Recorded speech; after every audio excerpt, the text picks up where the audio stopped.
So, are you gonna tell me your name or what? I'd rather not. Actually, it's quite boring.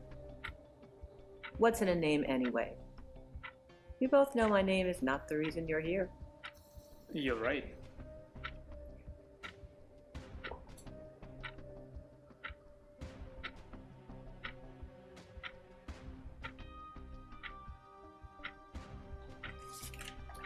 February 3rd.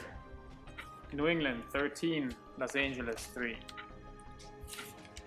The stock market down 400 points. Its indexes plummet.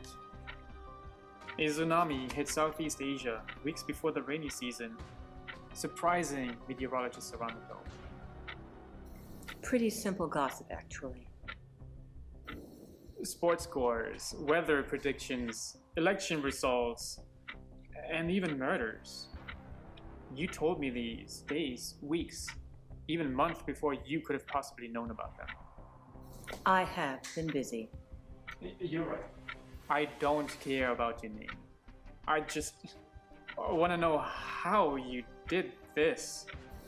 The answer is simple, my friend. I'm from the future.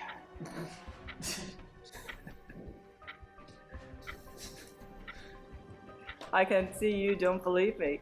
I can see that you are from the future. I mean, what's not to believe? If you insist on being so close-minded. Oh, no, not at all. I just think you're full of it. If you insist on being so close-minded, I will gladly show you to the door.